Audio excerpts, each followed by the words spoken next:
G'day, May 40 here. So I managed to find my way back to civilization.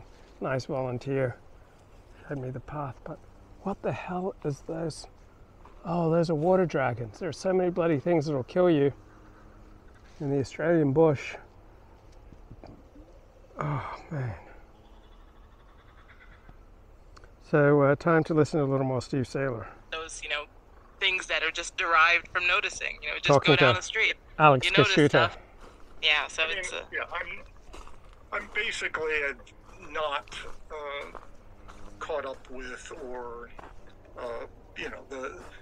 the higher level European ideological thinking, but yeah, it's sort of like, oh yeah, your uncle and Charles Murray kind of came to the same conclusions from vastly different starting points, and yeah, that should be, that suggests that the two of them are onto something, that there isn't that there shouldn't be a contradiction. If you assume for status reasons that that the science should disagree with your lying eyes, you're probably kidding yourself. yeah, I think that was a very useful tool for me to bring to my life in the Western world. I lived in Western Europe for a long time, studied there.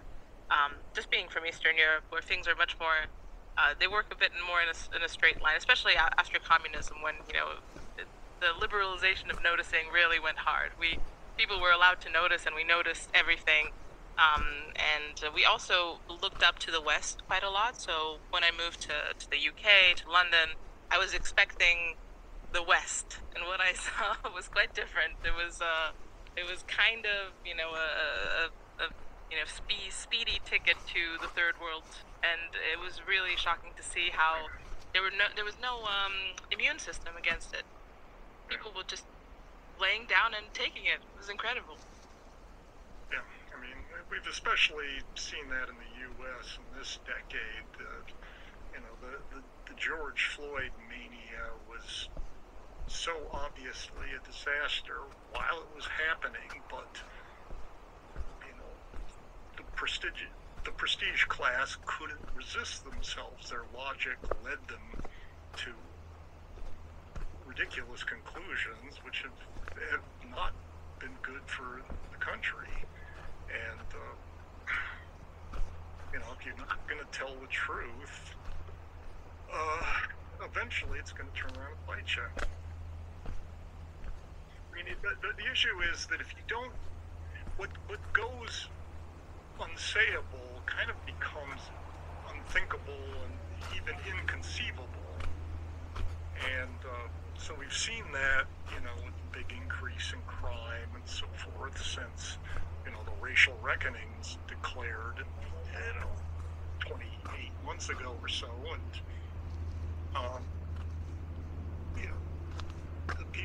the establishment just couldn't see it coming, even though it had happened before. It happened in the 60s, the huge increase in crime, and really wrecked a lot of the great American cities in the 60s. And, we saw it on a more intermittent scale with the Ferguson effect. When in the first Black Lives Matter era, mid-2010s, and then it just came back huge. People get. Yeah. Do you think it's just? So yeah, that which is prestigious is often wrong. That which is populist is often wrong. There's no shortcut to truth. And that which is compelling is often wrong.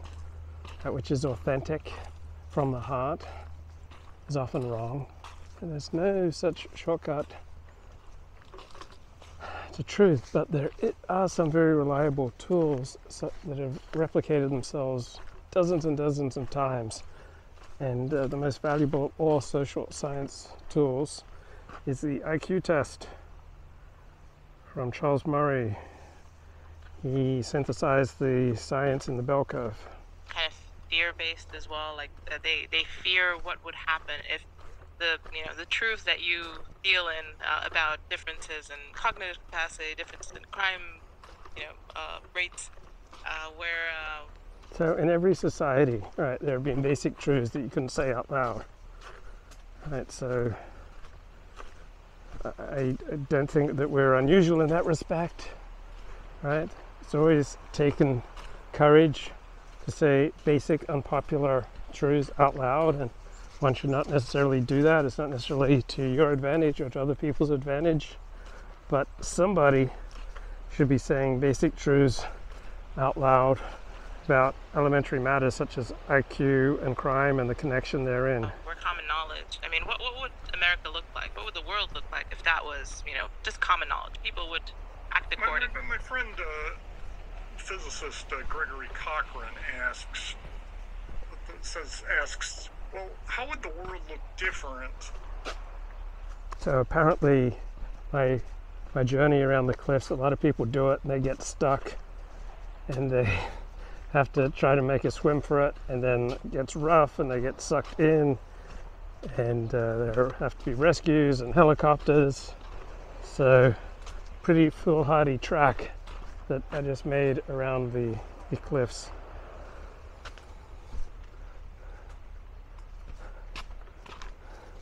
But it was so fun, it was so beautiful. It's definitely something you want to do at low tide.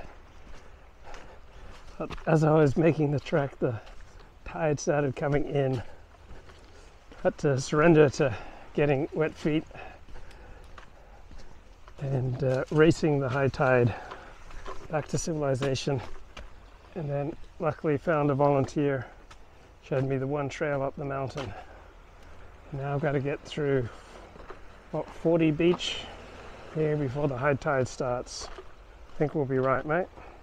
No worries. If I was right, and his view is no, it's basically the world couldn't look any different because I'm trying to make up my ideas based on what currently actually exists.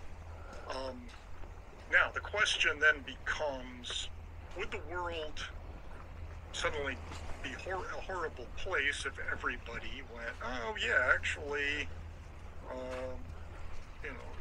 the bell curve is a sensible look at how the world works as it was 28 years ago, and things haven't changed a whole lot since then. I joke that, all right, about 15 years ago, there was a kids' movie series called National Treasure with Nicolas Cage running around, kind of doing Dan Brown type stuff involving the American founding fathers. And the second one, Book of Secrets, he discovers that when you get elected president, you get the key to open up the president's Book of Secrets that has, the secret of the Kennedy assassination, Area 51, and all the conspiracy theories are revealed in the president's Book of Secrets. So I'm kind of wondering if, when you become the president of Harvard University, does the previous president give you the Harvard president's Book of Secrets, which turns out to be a dog-eared copy signed by Richard J. Herrnstein of the Bell Curve, and in it is, okay, this is why we have to have affirmative action quotas at Harvard. We're not going to get to a lot of black or, to a lesser extent, Hispanic representation that we think we really need to be at any other way. And you just can't get there without putting a thumb on the scale